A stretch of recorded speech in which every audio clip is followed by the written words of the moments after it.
Brent Pry definitely has some work to do for Virginia Tech to get back on track, and the 10 players that we're going to mention today will play a big role. How do they make even marginal improvements? We're going to take a look at that and more today. Now, one of the things that Brent Pry did really well was bring talent in from the transfer portal, and Ali Jennings is a perfect example of that. Someone who torched the Hokies last year, and Pry decided, hey, let's not go through that again, given that Old Dominion is on the schedule once again.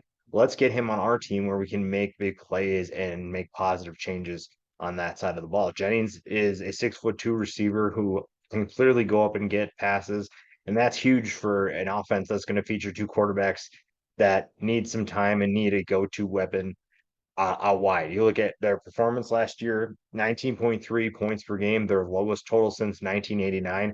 A guy like Ollie Jennings is going to be a major impact player simply because he's going to take away some of those mistakes that you make where you throw the ball up and maybe your guys can't go get it. Ollie Jennings is going to give you that extra room for error and make plays when you don't expect them. The defense is full of interesting players. Alan Tisdale is one of those guys where they have potential to be really talented and really good. It's just a matter of putting it all together. And now Tisdale is like a linebacker that could have a bigger impact this year if he can stay healthy. And I really like the core of players returning on defense. Doesn't necessarily mean that they're going to be an elite group, but there are some talented people that are going to have good years for Virginia Tech. And Pry obviously has to get the most out of those players. And Tisdale's one of those guys. He's someone who can be a leader on this defense. He's a playmaker. We've seen that in the past from him. And if he can do that again, Virginia Tech's probably going to be in good hands. Another transfer that Pry brought in to help the quarterbacks is JAYLIN Lane from Middle Tennessee.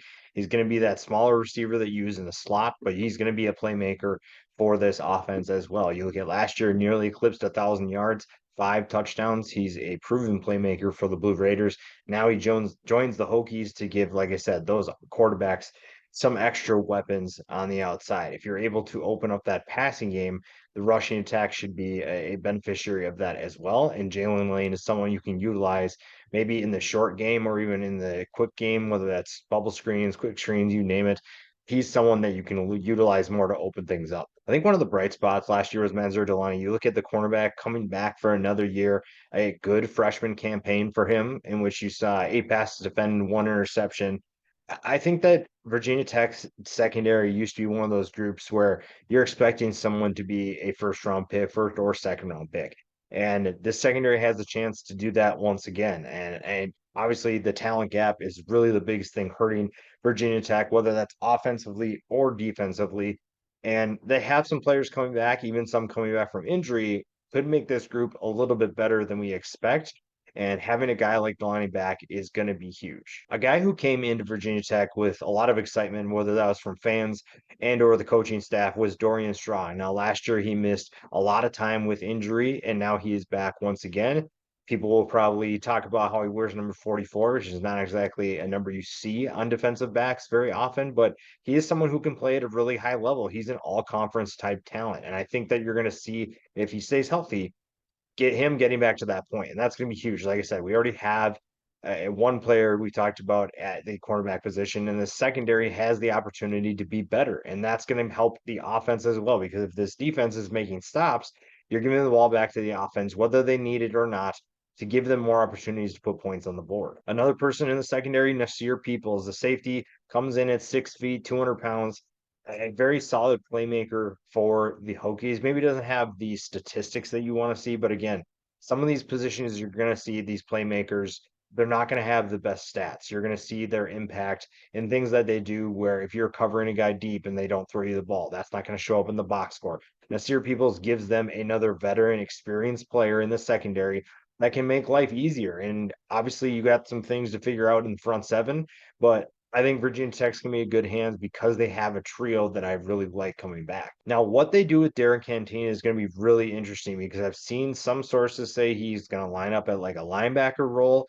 I've seen other, maybe he's going to be a nickel player. Maybe he plays corner. This is someone who had a big year in his first year with Georgia Southern and didn't have quite the same production the last couple years, but he is someone who can be a playmaker. He's a proven commodity from Georgia Southern. Now he has to get used to playing at the Power 5 level, but this is a cornerback who can make plays, who can take the ball away from that offense, from the opposing offense, and getting it back to his team. And that's going to be another player that can help. He can be a contributor that it gives you extra depth at worst at the cornerback position. And again, this secondary is really talented and has a lot of potential. It's just a matter of what does this front seven do to help them out. Another player kind of in that Dorian Strong category is Mario Kendricks, someone who I think a lot of people had high expectations for when he came to Virginia Tech. And even after his first year, I think a lot of people were excited about what he could do and just hasn't lived up to those expectations. Now he gets another opportunity to come back for potentially one final year. And I think that his impact will be bigger if the front seven as a whole gets better because Mario Kendrick is someone who's not going to fill up the box score. He is someone who's going to be disruptive. He will get his stats from time to time, but he is someone who's going to command double teams, be able to open things up for the linebackers behind him, and that has a bigger impact than people realize. Now, the quarterback position, we've talked about how they need some help. KYRON Drones comes in from Baylor to help compete for that starting quarterback job. 231 pounds is quite a bit bigger than Grant Wells, we'll talk about in a little bit. Pretty unproven compared to Wells. He hasn't had a ton of experience at Baylor, and now he gets an opportunity to compete for a starting job at the Power 5 level once again. If he can even take the slightest step forward for this team, show that he can be consistent taking care of the football and throwing accurate passes, he's going to win this job, and Virginia Tech's offense is going to be better. Grant Wells is a veteran now. I was one of those people that when he left Marshall, I didn't think that was the best decision for him. And there's still time for him to prove me wrong, but so far it's been relatively frustrating for Virginia Tech fans to watch him. The accuracy hasn't been there, the decision making hasn't been there either, and it's obvious why they went out and got another quarterback, another player to compete. Now, again, whoever wins this job has Ollie Jennings, has Jalen Lane. They have options to work with. It's just a matter of getting them the ball. Virginia Tech's really in good hands with Brent Pry. I think that it's going to be a while before we see them get back into the ACC picture in terms of contention. A bowl game is potentially possible here. I think that there's some things they need to work on, but Brent Pry has a lot of work to do. This is a program that has taken big steps back and is looking just to get back on track. And I think at worst, you get Enter Sandman and that experience until this team really isn't a contender or isn't relevant in the ACC. Still, I like where this program could go with Brent Pry, and there's some talent on this roster that could surprise a lot of people in 2023.